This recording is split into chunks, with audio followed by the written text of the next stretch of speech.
Hey, there we go.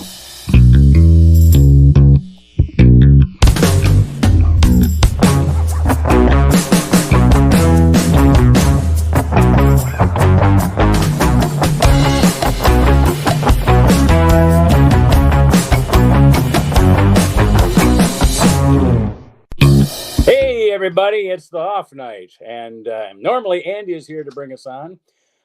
But he was, I think he was paying a restaurant tab or something. And so, in the priority of things that need to happen, especially with the off night, it's introduce the off night or pay your restaurant tab.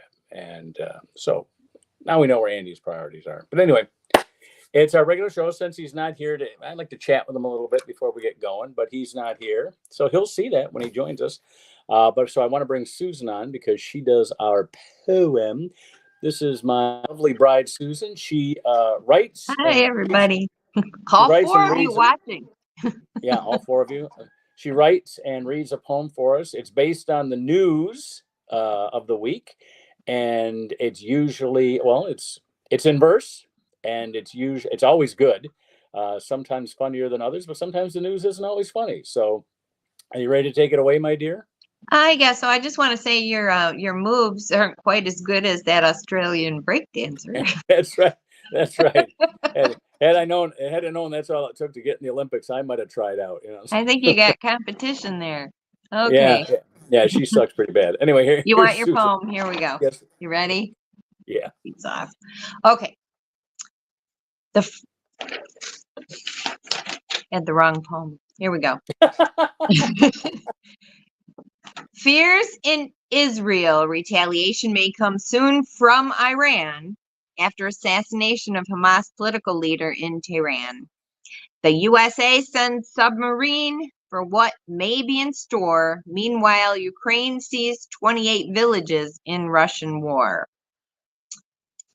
Controversial decisions we are still comprehending as the Paris Olympics comes to an ending. The judges should be ashamed when they backpedal.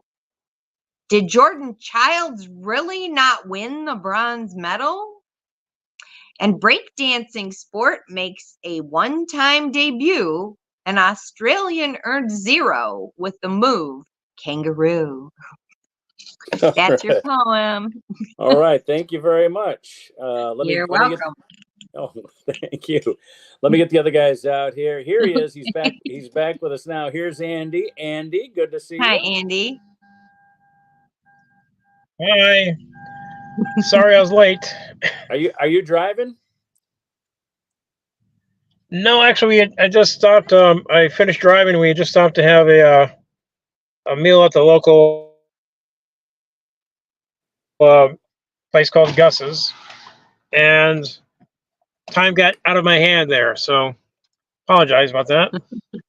Gus's in Ypsilanti? What? Yeah, it's not Gus's in Ypsilanti. It's Gus's on the west side of Ann Arbor. Oh, okay. Not So, the same one. pretty good. All right. Yeah, oh, yeah, it's pretty good. It's like right across from the movie theater. So, Wow. That's a rare sight, a movie theater. yeah. We got with all the movie theaters closing down, we got 2 in our neighborhood. I don't know how we rate for two movie theaters, but we got 2. So Okay. there's at least 14 kids working. There's jobs for 14 teenagers. Let's get everybody else out here. Here's our good buddy from New York City. Please welcome Sam Greenfield, everybody. Hey. Hi, Sam. This is my impression of the Australian breakdancer. Oh, there we go. How perfect. Was she the only entry from Australia? Was that it? They couldn't find anyone else? That's what I wanted to know. Susan and I were talking about it earlier. We said, now that I've seen the clip of her, I want to see the Australian breakdancing championship that sent her to the Olympics. I want to see who she beat out. Yes, that's got to be very, or who she beat up. The Olympics. Yeah. She's got negatives of somebody. I didn't see it. Was she that bad? She was that bad. She was pretty bad. But the thing is, not a 0. I wouldn't have given her a 0. But what do I know? I think maybe the breakdancing judges were thinking she was insulting or mocking the competition. So that might have been. It was that bad that it could have been. It could have been presumed to be mocking. It could have been presumed, yes. It could have been presumed mocking, but I don't think that we can get into the heads of judges. I mean, see, if I tried to break dance, I would at least get 1 point out of pity. I would think because you showed up, you should get at least a fraction of a point. I would get a point just because break is in the word of the event. So yes, I think I could get a point just for break. And Greenfield seems to be holding his back and screaming. Yeah, it's very funny though. It's worth a watch if you can. Can you see it on YouTube or? Yes, it's on YouTube, but there's a lot of videos just talking about it and not showing the video. How old was she, or is she? 35 or somewhere in there. Oh, that's old for breakdancing. That's really old for breakdancing. Yeah. I mean, that's old for swimming, but that's she did a move really called the kangaroo. Oh yeah. You're kidding. Did she really? Well, she really did, yes. Perfect. Here's the worst part. While the medics were attending her, her mother was going up there saying, I said, don't come running to me, you know. Don't come hopping to me. Don't come hopping. Yes. To me. An actual kangaroo would have done a better break dance. Yes, exactly. Captain Kangaroo would have done a better break dance. More than likely. So Andrew would have done a better break dance. Mr. Green Jeans would have done a better. Yes. Yes. You know what Mr. Green Jeans' name was? No, what? No. Lumpy Branham. Got it. I would stick with Green Jeans if I was him. And now that you brought up Lumpy, let's get Jason out here. Here we go. Ouch. Hi, Jason. Well, I was about to say something like 35 is too old for a lot of things, or you know, dancing with a kangaroo and a cattle prod might have been a little more expressive. Not unless the kangaroo wants it. Well, they all want it, Sam. They just don't always say it that way. They say it with their eyes. Well, and now the Olympics also has a medal controversy, which this is I call it a Trump era controversy, because it's all back and forth, appeal, counter appeal.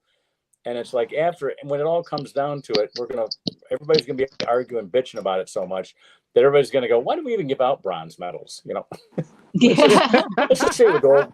Let's just stay with gold and silver. There we go. Yeah, whatever happened to the old fight to the death? I mean, that always helped settle things, didn't it?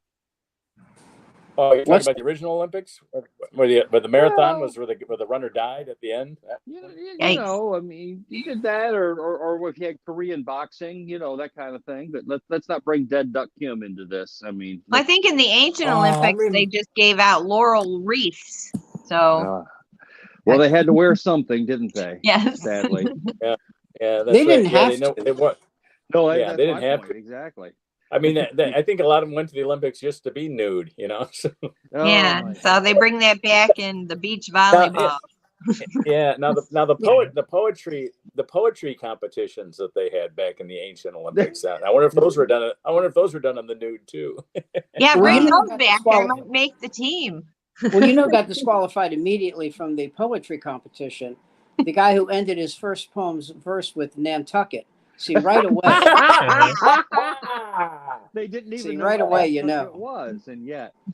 I believe it, but you know what? If it had been modern day Olympics, Nantucket would have been a move that we named it. You know, we would. We just did a Nantucket. That's a double Nantucket. All right, cover the kid's eyes. He's doing a Nantucket. And the Russian judge is giving him a 3. Damn commies. They didn't do that at all. You didn't see each individual judge show their numbers at all. Yeah, and the East German poet. Yeah, you really think that's a she? Who muscles Mendeleev? No. Well, you do remember the National Lampoon cover from like the mid 1970s that featured a Russian athlete who prominently with rather full in the gym shorts. National Lampoon used to have some great covers back in the day. You know, while Albert Brooks did a funny thing about that in the movie Mother. He was talking about Madame Butterfly. He goes, "How do you not know it's a man? How do you not know? Doesn't he?" Yeah. And he goes, "Doesn't he have to go for an insurance physical? Doesn't the doctor say he seems to be in really fine shape, especially his balls?" I've got to see that movie again. I need an Albert Brooks good. fix all of a sudden. You know, Oh, Mother! I thought the funniest thing about Mother to me was that it was Albert Brooks and Rob Morrow, who are both Jewish, and their Right. mother is Debbie Reynolds, who is the diametric opposite of Jewish. Right. Yeah, but James Caan, convinced us that he was Italian in The Godfather. I saw Who Mother. was? James Caan convinced us he was Italian in The Godfather. That's I mean, true. I saw Mother the way everybody should see Mother. I saw it with my mother. I was about to say, 3 hits of mescaline. Oh my God. My mother was the type of person when she got into a laugh, if she got really carried, if she really was something struck her funny bone, we worried about her breathing and her health because she was one of those people that just was sucking in air and stuff. Barbara and I saw Mother on the day she was diagnosed with ovarian cancer. Oh my. And we're coming into the theater, and who's coming out? Joy Behar, Oh. Susie Essman, who I know them both. Yeah. And they go, "So how's everything?" Well, and I looked at Barbara and I said, "Let's just tell them," And we told them. They said, "Oh my God!" And it's really funny when you tell someone that the first thing they say instinctively is, "Oh my God, are you okay? I just told you I have cancer." Yeah. Never better. No. But they were very nice about it. They were very sweet about it. Joy, who was funny was Judy Gold. She calls Barbara in the hospital and she goes, "So I heard your twat's out of shape." that sounds like Judy. Very funny. Oh my God! Nice. Boy, there's Comics sent flowers. It was very nice. There's 3 that should put a show together and do something. Seeing those 3 on stage, whatever they put together would be just hilarious, I think. Well, Susie. Joy's got The View. Yeah. So that keeps her occupied, and Susie's got Curb Your Enthusiasm. Plus, Susie plays a lawyer or a judge every other day on Law and Order. Yeah. Oh, so she's got that, and Judy's still doing a flourishing comedy career. Is her kid adult yet? I mean, I remember she had her kid is about my daughter's age, so yeah. Oh yeah, okay, all right, yeah. Henry. Yeah. I always get confused. Her son's name is Henry, and Letterman's son's name is, I believe, Harry. Harry, yes. Okay, so that's so it's Henry. I told you that story. Henry and Andra accompanied me and Judy when she and I were co-hosting a show on Fox News, an entertainment show. Oh, okay. And they had these Simpsons dolls, which are about 1.5 feet tall. So Henry wanted the Bart Simpson doll, and Andra wanted the Homer Simpson doll. So the host of the show is this woman named Edie Hill. And I said, and she was a regular on Fox News. We weren't. We were like, part-time help. So I said to Edie, I said, it's amazing. These dolls cost like $4 to make, and they sell for $60. And she said, "You know why that bothers you?" I said, "No." She said, "It's the Jew in you." So I said, "So if you and I had sex, I guess I'd be the Jew in you." Yeah. Oh my God. She goes, "That's not funny." I said, "Oh, but the Jew in you, yours was a laugh riot. That was Woody Allen-esque." Get the fuck out of here. Take a ride, you speed-trapped shaggots. Get the fuck. I think we ought to Sure about those Nazis and rallying in New Jersey. I think we should go out there with some baseball bats. Oh, did you read about that satirical piece in the New Yorker? Yes, it's satire is nice, but a baseball bat really makes the Yeah, point. that was great. Baseball. That really lets him know what's going on. That's right. Also, when he's having dinner with Annie Hall's folks, he goes, "Now the grandmother over here, a real Jew hater." And when she looks over at him, she sees a guy in like Orthodox garb. Yes. Randall Hunk. We saw Randall Hunk today. He was drunk as usual. That one, and you know, in another movie he did where he did a lot of his childhood was it New York Stories or was it no Radio Days? Radio Days, Oh, man, Radio Days. Oh yeah, was a killer, and that was great. Is that Divine behind Jason there? Yes, that is. That is the late Divine. Glenn Milstead. There you go. Although he used to say that, when because off duty he was a guy. This wasn't. He said, that's just my working clothes. He played a two parts in Hairspray. He played Divine, well, not Divine. He played the mother. But Right. he also played like the station owner, I believe. Yes. Yep. And he played a straight role. Well, not a straight role, but a male role in a movie with Chris Christopherson, whose name is the movie is escaping me right now, where he played the villain in sort of a Sidney Greenstreet sort of way, and kind of worked. We're going to get that name. Hold on. Keep going, fellas. I'll get your name for you. We're going to get that name if it kills me. Right. Yeah. Type in Divine and Chris Christopherson, and after you get through the alleged love affair. They didn't make any recordings together. I think the movie. No, probably. Although I was slated to see Divine when she played at Second Chance, but for some reason or another I wasn't able to go. The same thing goes with Wendy Williams and the Plasmatics. Wendy O. Williams, not to be confused with another. Wow, Wendy you Williams. talk about a name I haven't heard in forever. Oh my God! What any chick that goes out on stage in shaving cream and black tape, it's like, yes, I have to bring you home to mother. I mean, you're the queen of Ypsilanti. I mean, in that sort of a garb, and then dances with a chainsaw. Alice Cooper, eat your heart out. I mean, Dances with Chainsaws. That's my favorite Kevin Costner movie. Oh no, that's not. Well, it's sort of an update on a classic, if you will. In that movie, 1985, Trouble in Mind. That Trouble in Mind. Yeah, okay, there you go. Keith Carradine, Genevieve Bujold, Chris Christopherson, Laurie Singer. Oh, I remember that movie. Joe Morton, John Considine. Carradine. Nice. Who did he wind up with? George Kirby. Oh, George Kirby? Yeah, he played lieutenant. He played lieutenant. Let's see the character. Lieutenant, buddy. He played a lieutenant. Yeah. I didn't think he was still alive at that point. Oh, he's not. He's not. He died in '95. Oh, Trouble in Mind.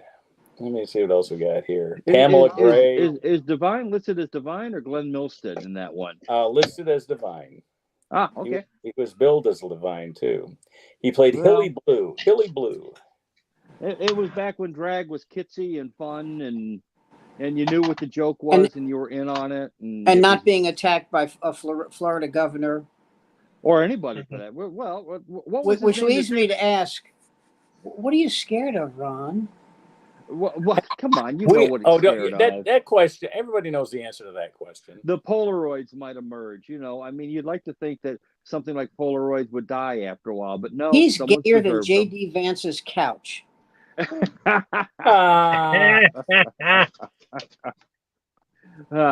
I don't know if you guys saw Joe Biden's big interview over the weekend, but allow me to prognosticate for just a minute.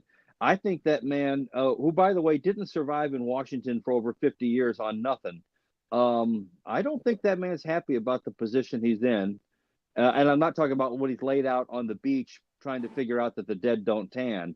But that leaving him as president, I think they've kind of left the door open. I think he's going to do something before the end of this election cycle that Nancy Pelosi, his former boss, Barack Obama and company are not going to like. Just a guess, don't know, but I'm trying to think what he could. I'm trying to think what he could do that they wouldn't like. Well, giving Kamala his endorsement was one thing, because allegedly, so I am told, the Obamas did not want Kamala. They wanted some kind of an open primary. Maybe they wanted to put in Michelle. I don't know. Or they say that Kamala. the senator from Arizona, Kelly, was someone they were thinking about putting in. But at any rate, they are not happy with the Kamala, whatever, Yeah, listen, whatever. this thing about Joe Biden doing something destructive, I know this isn't coming. I know that it's not what you're saying, but Right. that's a Trump bullshit line I heard yesterday. You Well, know, it he's may going be. to come up during the convention and try to take his presidency back. Get the fuck out of here, please stop. Well, Just we'll stop. find out. Yeah, I mean, we got 90. there's no chance. There's The no good, chance. I'll bet you the $1,000 right now. I'll Sam, bet anybody a he's in thousand it. bucks. Well, He he's will do in an nothing. office. He's in an office where he can do. He can't do much good, but he can do harm. He will do Uh, nothing to hurt that election. well, we'll He will see. do nothing to hurt that We'll see. election. We'll see. We'll find out. Maybe they have him There's as boxed much in. chance of that as there Are you was that. wishing? Are you wishing for this, Jason? Only from the sense that I rather enjoy political. I love politics when it's served up hot. I mean, way back in the day when D'Amato and what's his name, Schumer, were running against one another, you could have charged me admission to that race. Can I 'Cause tell you I'm something that surprised me? That what? Schumer crushed him. That shocked me. Well, oh, no, That really, why? it's a because D'Amato had won his last two elections, the only Yeah, two he ran, by a yeah, lot, and Schumer was kind of a newcomer at the time, and he crushed him. yeah. But as But far as Schumer was an upcoming guy. He had a lot of charisma. He was a go for the throat politician. If you may, I'm sure you remember from the what he right, had two terms. Biden had a lot, and D'Amato had a lot of dirt around him, Oh my a God! lot. Well, he's the New York senator. What else would he have? I By mean, the way, speaking of Trump, I looked it up. There are 11 stadiums in the United States that hold 100,000 people. mm-hmm. Where did he speak that he got 100,000 people? I have Where no did he idea. speak? He down in what? He was Well, like in New it, Jersey or something. He's claiming he had No, no, 100,000 no, it's no, show up. you know what, no. though, it doesn't matter because it was in his mind, and that's really Yeah, what counts. It that's was in all that his mind, matters. and that to his believers, to the cultists, that's all that matters. Is Well, it you know, Well, he it's believes funny what when your 100,000? flight attendant is Willie Brown. Yeah. and Willie Brown's side piece is running the show. Yeah. Who's Okay, Willie whatever. Brown's Oh, side piece? that's That's Kamala, Kamala. Republicans' greatest dream, Harris. Sam, I've been, Here's a little. reading up on both Eisenhower and Truman a lot lately, and I'm just thinking there was a time the Democrat Party produced the failed haberdasher Democratic Party. who went to senator from Pendergast to vice president to going toe to toe with Joseph fucking Stalin after taking over on a Sunday afternoon in the middle, well, near the end of World War II, and the sort of people that he had around him, and then I look at what's going on now, and I'm going, where there are no such people now, not like there was then. Maybe I'm wrong. Well, you know what but amazed me was when Truman went toe to toe with MacArthur, Yeah. I wasn't there. Yeah. because Well, MacArthur was a god. well, and it was Eisenhower is the one who finally had to pull the rug on him, and he did so very subtly and very quietly from behind the scenes. But he had to. He absolutely did did. have to. Wasn't Oh, he that did wasn't it. that the move? Wasn't that the move that led to the famous quote, "I shall return"? Wasn't that? No, that was in Corregidor. Oh, okay. Yeah. yeah. That- When he by the slinked way, away. there was an article in Esquire magazine the year before MacArthur died, and I'll never forget this. He said, I would have been a very, very active figure in the Republican Party, Oh, please. or the Democratic Party, whoever wanted me, if it hadn't been for that Jew. Which Jew is And the that? There's interview, so many. we're teaming, and the interviewer said, "You're going to love this, Jason." The Yeah. interviewer said, "Well, what Jew are you talking about?" He goes, "Truman." Well, And he goes, "He's not Jewish." He says, "Of course." And MacArthur's looking at him like the guy said, 2 and 2 is 5. He said, "Of Yeah. course he is." What kind of name? If that's not a Jew name, and I'm thinking, oh, oh God, I'm so sorry you didn't get more active in politics for the other side. Oh my Oh, God. Oh well, please. Oh again, mother. that I'm doing a biography on Eisenhower presently. I did the Truman then Eisenhower because it made a certain linear sense. And Eisenhower had to fight an internecine battle within the Republican Party with the Taft Republicans. And if you want to talk about Paleolithic, just absolute dinosaurs, talk about the Taft Republicans because they are the ones who wanted to go back to no Social Security and no safety. Eisenhower had to fight them because Eisenhower had a national health care plan. And Taft also spoke out against the United States participating in the Nuremberg trials. Wouldn't surprise. I didn't know that, but doesn't surprise me. I mean, the whole Taft wing is absolutely monstrous, and they had to be defeated. And I think they're the ones who kind of end up in the John Birch sort of wing, if you know what I mean. Yeah, The yeah, ones that William F. absolutely. Buckley has to finally cast out in the 1960s when Buckley's sort of people say, no, we're taking over. And you guys, you got to go into you shut up or get in the closet or do something. But no, we can't go forward with you. It's not Did going to you work ever that see way. the debate between? It wasn't a debate. It was they were both commentators between Gore Vidal and William Buckley. Never laughed so hard in my Oh my life. God! There are three Oh of my them. God! There are three of them. Gore And they go Vidal, who after has each balls other. the size of church bells. Yeah, but Buckley comes after him to hammer and He says, tong. "Now I listen, mean, this is Buckley. Now listen here, you goddamn yeah. fag." On the air. On the air. Yeah, I will put you. You call I me a will fascist sock you again, in the nose. and you will go down. You'll stay down. And Only a New England elitist would say, "I'll sock you in the nose." but he did mean it though. He was about ready to get into that sort of low, sort of pugilistic stance, but Vidal came from the same people. I mean, Oh no, he they comes, were both New England elitists. Oh, yeah, absolutely. And if you've ever seen Gore Vidal's estate in Tuscany, God damn it, the guy was a faggot, but he had great sense of taste and decoration. I'll give him, those two aren't mutually exclusive. Yeah. Well, if you saw the way I decorated my room, you might question that. Maybe. Okay. Yeah, but you got to remember something. There's some people who are at a certain economic level where they have to design in the mode of early cheap, and then then there's Gore Vidal who goes, Yeah. "Oh, this is something Yeah. that the hubby and I threw together." Exactly. I forgot that Jason always has that Ipsy chic that pulls him back. Well, from yeah, exactly. Did you just say Ipsy chic? Ipsy I know, in chic. a sentence, Sam. Can you believe it? I mean, yeah. I've heard of early Ipsy, but Yeah. I mean, if you were to allow me to redecorate your house, it would look like a Upper Peninsula gay bar. I mean, I'm going to tell you something. When I was a waiter in D.C., there was a guy I waited tables with named David Aub, A-U-B. Nicest guy, and we became friends. And David was gay, and he had a boyfriend. And I said, "What do you guys do on the weekend?" fisting. And you know what he said? He said, "We go to marine bars." Yeah. That's He said there is true. no gayer branch of military service than gays than Marines. The Marines. No, wow. no, that's absolutely true.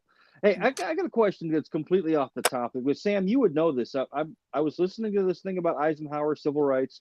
One of the first things that he managed to get through was the desegregation of the cafeterias and restaurants in D.C. in '54. Do you remember any of that? What was that? What was that I like? was You 6 would have years been old. young. When I was in elementary school, when I was in kindergarten, the schools were segregated. Yeah. And the amusement park, Glen Echo, it's so funny, the big amusement park. It's like the size of a parking lot now, but but it was segregated until like 67. Right. And then now it's like an arts and cultural center. But the one thing they kept was the merry-go-round. They kept that still going. But in answer to your question, and the amusement, Glen Echo had this gorgeous swimming pool, huge pool, segregated. Now, Yeah. I never noticed it. It didn't occur to me. And then my sister said, "Oh, we're going to the pool today." And so we went, and there were black kids from my neighborhood who I saw there who I'd never seen before.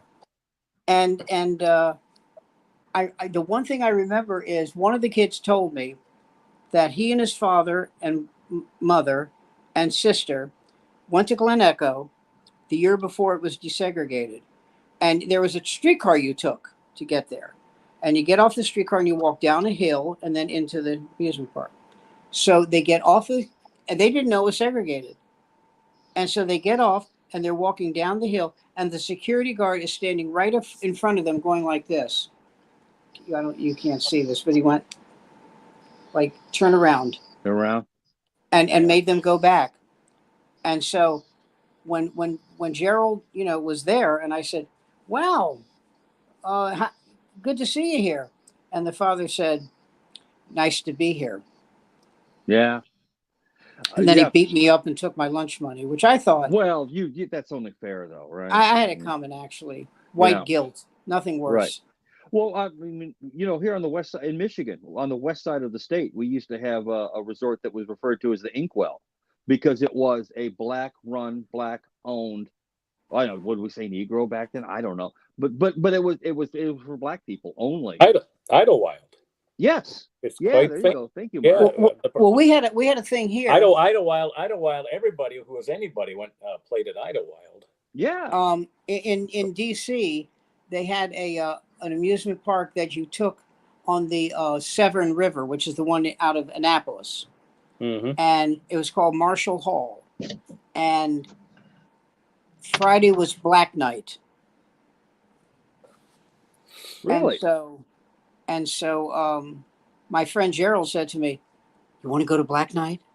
And I go, and he was black, and I said, "Can I?" He goes, "I don't know. You want to go?"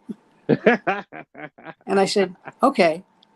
So, and all my mother cared about was get home before 9. Yeah, That's it. I don't give a shit about it. Just so I go, and the guy at the gate said, "Do you know what night it is?" And I went, "Yeah, it's Friday."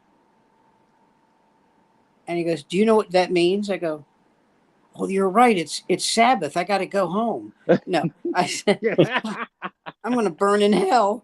No, and I said, "Yeah, I know." He goes, "All right." And nothing happened, and I came home, and my mother said, "You didn't tell me it was a Black Night." And I said, "That's my name, Mother." And so, but by the way, that show, that thing, Biography? Yeah.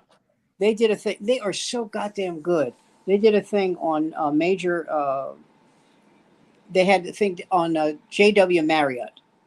Okay. And this is interesting. After he got out of the hotelier. Yes. Okay. And originally restaurateur. That was his original. But here's what happened. He got out of the Army, and he stopped to visit a friend who he stayed with for a week in Washington, D.C. And D.C. was the first hub of his hotel chain, of his fortune. Yes. There was he sold.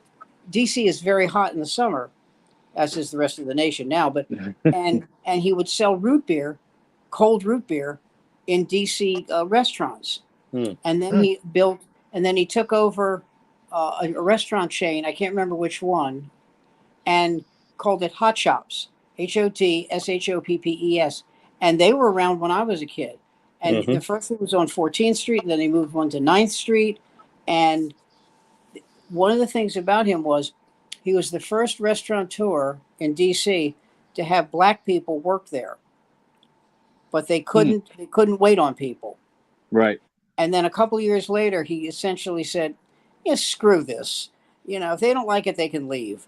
And, no one said anything. And so then he got into hotels. And the first hotel he had was the Twin Bridges Marriott in Virginia. That was the first one. But and then he got into hotels, and he had I think it's 1,600 hotels. Nice. Just this huge number of hotels. and married his high school sweetheart. They stayed married until he passed, and but an amazing story, this guy. And because he came from no money at all. His father was dirt poor in I don't think it was Utah, but close to Utah, and really a brilliant guy. And they talked about him and Macy, R.H. Macy, Mm. and it's just amazing that both these concerns are still around. Yeah. Well, getting back to DC, it's my understanding, and again, you were there. I only know this from people who told me, is that especially if you're in the government, knowing where the good cafeterias are is kind of a big deal. I had a friend of mine whose mother was a docent at the Smithsonian, and she said the Federal Reserve had the best cafeteria in Washington, But the D.C. congressional cafeteria had the best navy bean soup. Yes, but they all that desegregated though, and it caused quite a stir. But it also became sort of the beginnings of pushing out from that area. DC was desegregated in the early 1900s, and you know who ended it? Yeah, Woodrow Wilson. Right. People always think of him as the president of Princeton. No, he was from Virginia. Oh, yes. Yeah, he was from Virginia. He didn't think Robert E. Lee went far enough. So no, he was a dick. But the cafeterias around town that people went to were S&W and Shoals. Right. I think Shoals may still be open. But do you remember that line, that joke that Robert Klein did? He said, "The food in my high school cafeteria was so bad, the starving people of India wouldn't eat there." Oh no, thank you very much. No, it's very kind of you, but no, I'm sorry. Is that navy bean soup from Fillmore High? No, thank you. No, we are very hungry, but no, it's okay. Bill Thomas had that great line. He said, every year for the food drive, my mom emptied the cupboard of all the beets. And I know there were villages in Africa going, "Hey, beets again." Well, that's like the joke about the three wise men, brought what was it? Something frankincense and myrrh. Gold, frankincense. Yeah. Gold, frankincense, right? And Joseph goes, "Oh, look, honey, more myrrh." Oh, that's Kathy Ladman. That's Kathy Ladman's bit. Wow, because I got it. I heard it from Kenny Rogerson. No, that's Kathy Ladman. She that was her first Tonight Show. She did that. That pretty much broke her. That bit alone broke her. Everybody was quoting her on that after she did the Tonight Show. She was Steve Middleman's girlfriend. Yep. Yeah, and she just posted the other day on Facebook the clip of her winning Wheel of Fortune. That's why I thought of it. And she wins the car, and then Steve runs up on the stage with her, and she goes, "These guys, you know these guys?" She goes, "Yeah, they're comics." Well, she said, "This is my boyfriend, and he's very funny." It was sweet of her. Yeah, you could have just gone, "He's the guy I bang. I don't want to talk." Goddamn rebel.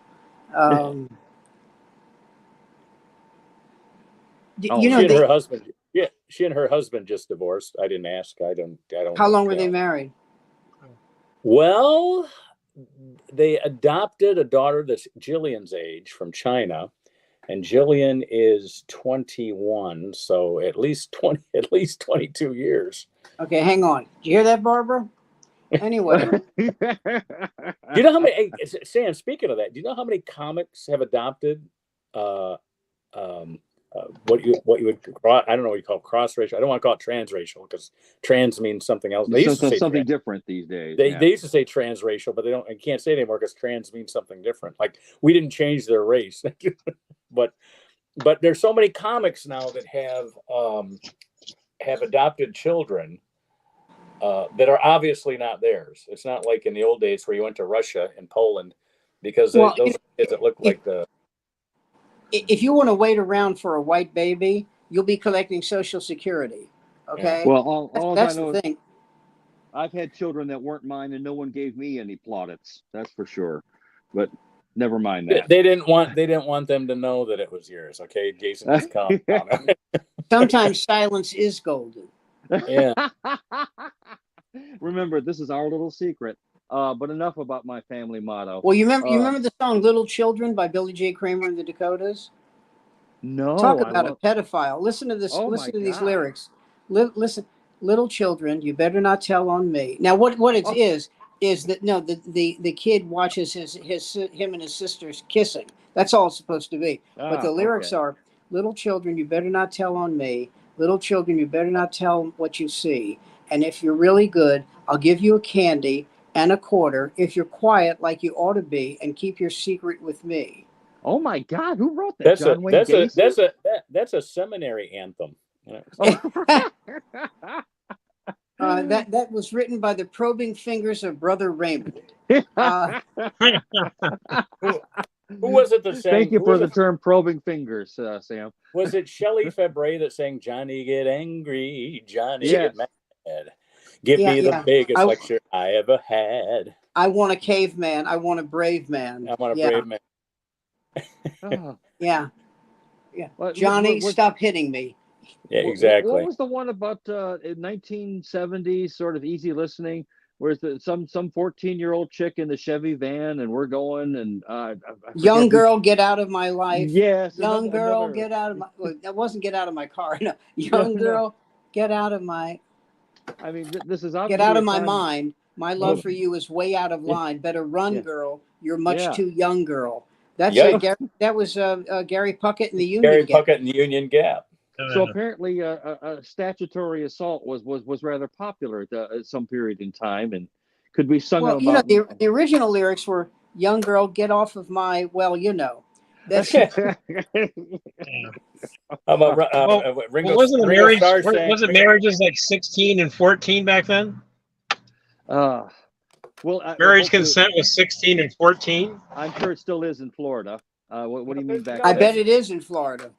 I think with parental consent, you can get married at 14 in some states. Yeah. Don't take our word for it. Ask Jerry Lee Lewis. That's like when I used to write a joke for my birthday every year. My joke for my 36th year was, I'm 36, finally old enough to legally have sex with someone half my age. Oh man! Oh man! I don't want to boast. I said I just wasn't quite ready to make that commitment at 28. But I'd have to go to Tennessee or something. Well, you know, I was talking to Andra, and she said, "That girl you dated before you met Mom." I said, "Well, that was years ago." She goes, "How old were you?" And I go, "I was 33." She goes, "And how old was she?" Well, she was 18. She goes, "You're a fucking groomer." Oh man! Different times. And I said, well, honestly, she was 17, but we waited till she was 18. She goes, "Oh, give Dad a medal." Oh.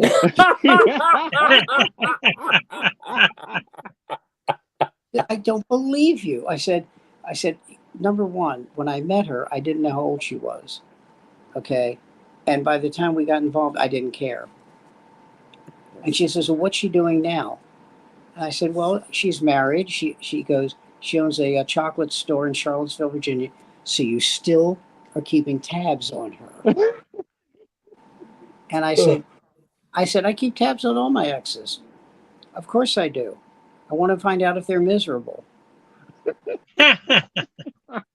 Is that so wrong? But she dumped me. All right, I'll give you the divorce, but I'm going to check up and make sure you're always miserable. So. Well, yeah. No, but she dumped me for one of my best friends, who said to, you know, here's the quote of the decade: "Aren't you glad it was me and not some faceless entity?" Yeah, that helped. I'm sure. I said, all right, what I'm going to do now is go to a synagogue and pray that you develop a wart on your dick the size of a fist.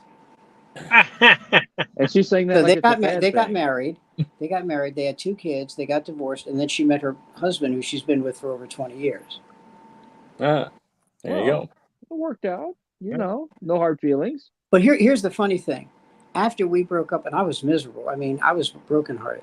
But my best friend at the time said to me, said, I want to ask you a question. Are you done with Mary Ellen? Is that over? I go, yeah. He said, you sure? I said, yeah. He said, all right, don't be offended. But that was Right. the most boring son of a bitch I have ever met in my life. I cannot believe that you we're going to wind up with her. I would have killed myself. How could you do it? I said, I loved her. There you go. That's all. I loved her. And then one of my nieces said, she just, just sat around. You didn't say anything. And I said, she didn't say anything to you. You know what she said to me? I think your niece is a bitch. No. So chew on that, Delilah. Mark, Oh my goodness. what's the matter, Mark? What's that? Oh, just crazy Are you weekend. tie? I'm very tired. Yeah. No, just something. It just says here there's a flight of missiles inbound, heading towards the United States, and I'm like, well, okay, time for me to go get on my shirt with the big target on it and say, come on, Putin, I'm right here. Come on, do it, baby cakes. You saw the movie Miss Congeniality? No. Yeah. Great film. With Sandra Bullock.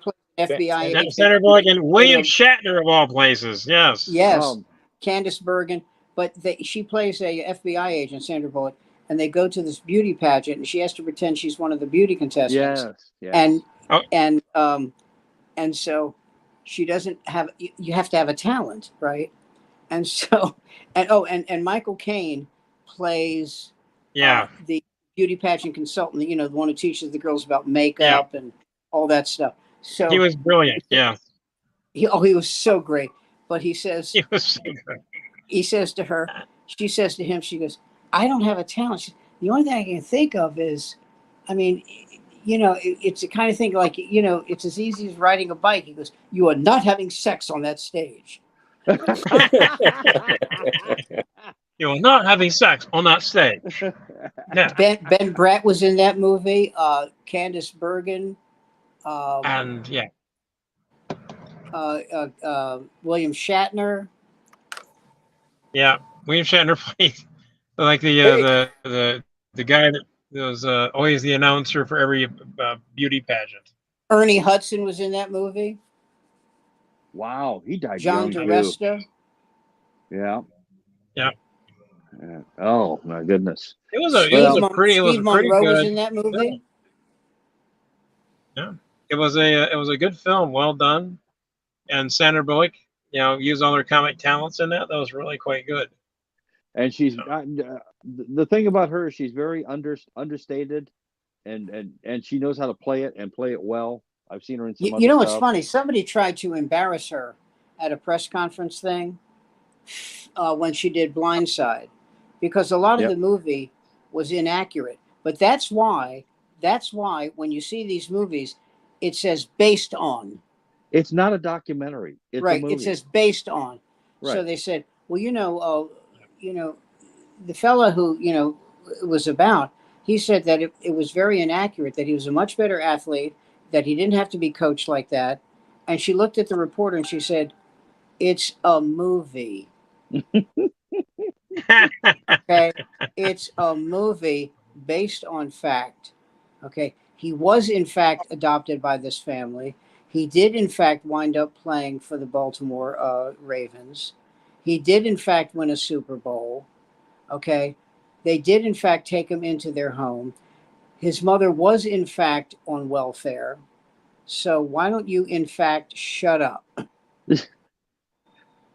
Well, I'm about to say, did anyone ever ask John Wayne what it was like to be in World War II, or ask Jimmy Stewart what it was like to really meet an angel? I think we understood.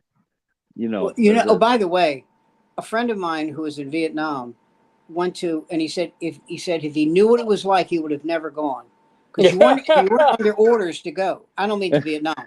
You weren't under orders to go to but a Bob Hope special. Oh, okay. For Vietnam. He said you sat there for 6 hours, 7 hours in Vietnam heat. My favorite porn movie, by the way. But yeah, that's a great movie. Yeah. Oh, who are you kidding? Talk Oh about a my new God. slant on sex. If you And don't rewind the tape, it's always a tell. Where you I never say mind. slow-mo for homo. And so I said, well, and by the way, there's 3,000 soldiers. How far back are you? You know, Yeah. and so I said, what was it like? He said, if Bob Hope had been any further back, he would have been captured by the French.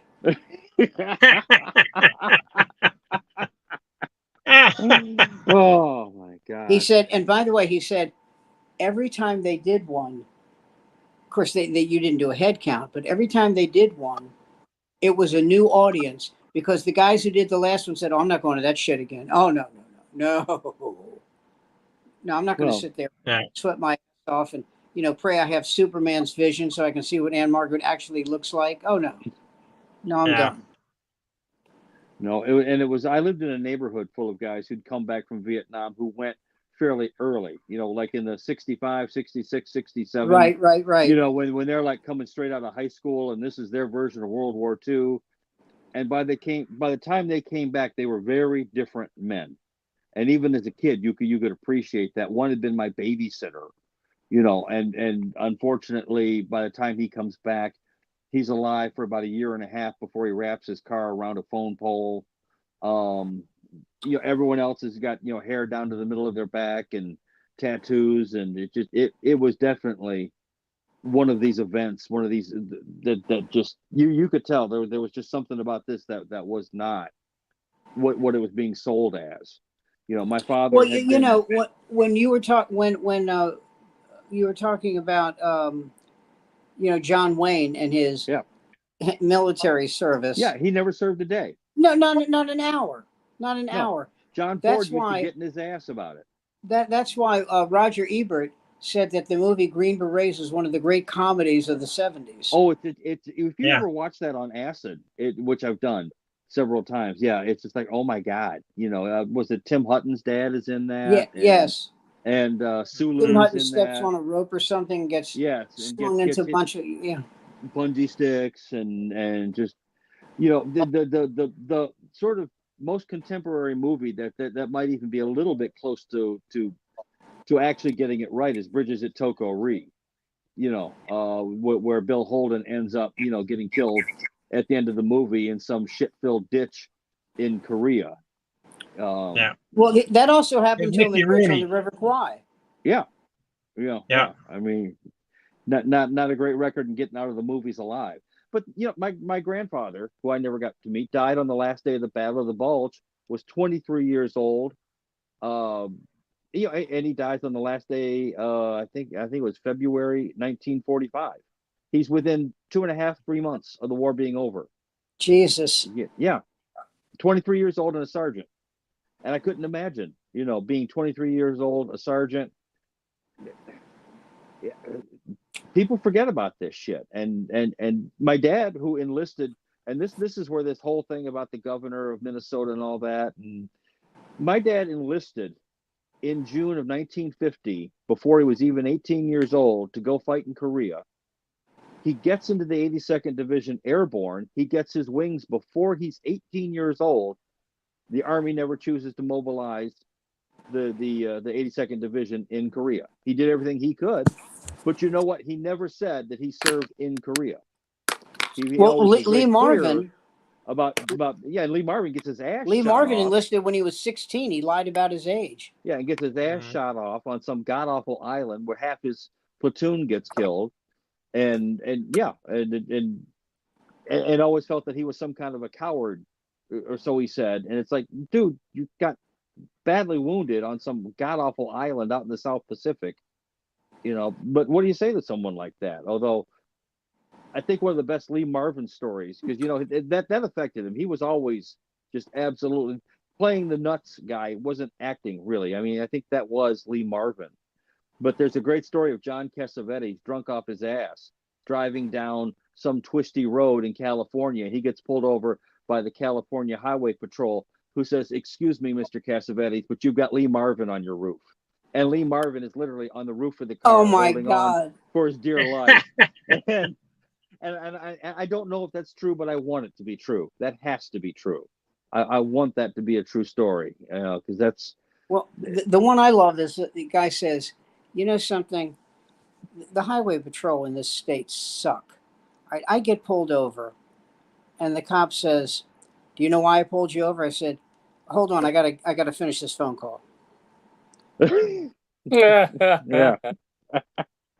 Was it Ernest Borgnine tells a story that he's on the set of The Dirty Dozen, and he's talking with Lee Marvin, and someone comes up and says, so what do two Academy Award winners have to say to each other? And they both turned and looked at him and said, you'll never know, which I thought that's great.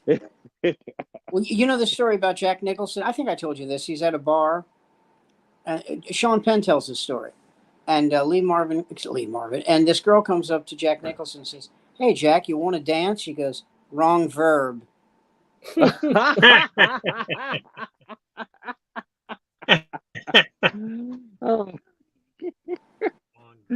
Oh God! It must have been an interesting time to be. Hey, one last question, because I know we're getting near the end here, but I was watching this thing on Sopranos, and David Chase is sort of on the set and all that. He's the producer and all that, but you hire a director to direct a scene or to direct a particular show. But when you're the producer, how much input are you really putting into that? I mean, you're in charge. You're in charge of putting it all together, but the director's the director. So you're not stepping on his toes too much, I guess, is what I'm asking. Not if you have a good director.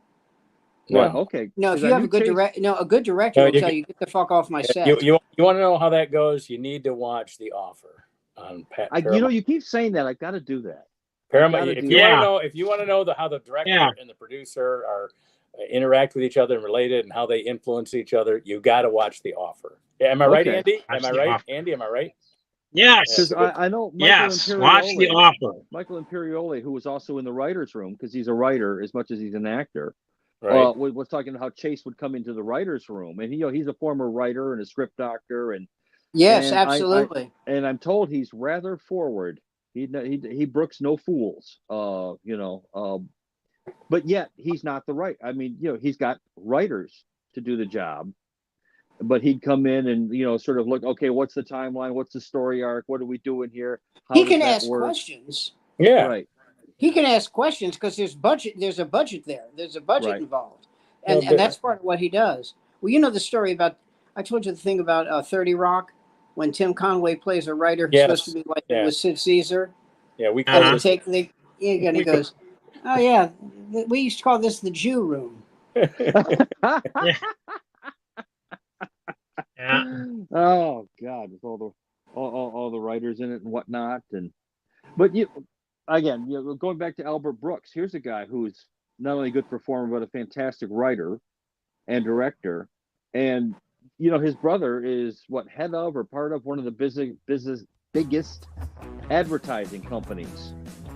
His other brother was Super Dave Osborne. Well, I don't think they admit to that, but here comes Super Dave Osborne. Super Dave Osborne was Albert Brooks' brother. Albert Brooks' brother, yeah. His another brother is part of Einstein Advertising, because that's his real name. That's his real name. Yeah. And now you know why he didn't go by his real name. Well, it does set a standard. Albert Einstein. Yeah, Albert Einstein. God, Albert Einstein tonight did not do a smart act. Yeah. Well, we've just wasted another hour. Oh, there's Sam. Well, it's almost time for this. Sam has a blood clot. He has syringes to take care of that. Oh wow. Keep well, Sam. Oh, you didn't know, Andy? Yeah, I got a blood clot in my leg. Andy joined us late. That's right. Sorry about that. Yeah. The four of us are here. Are you okay? Well, it could break off and float into my lung and kill me, but other than that, I'm trying to wrap up the show now. That's okay. All right, everybody shut up. Yeah, everybody. All right. This is for the people that may tune in. This will be up on YouTube for the next week until we replace it with next week's show. So we look forward to that. We do it live Monday night, 8 to 9, and then it's on YouTube the rest of the week. As you can see by the title, this is episode 223. So we've been doing this a while. we like to have guests. Get in touch with me if you'd like to be on our show. It's old comics talking about whatever. That's basically what we used to call the off night. We would hang out at the clubs, do open mics, or just talk and bullshit with each other. That's what we do here. So join us next Monday night. We'll be back. On behalf of Andy, Jason, Sam, this is Mark Sweetman. Good night, everybody. Good night. Ciao for now. Time to shoot up. Welcome to the Keith Richards Hour.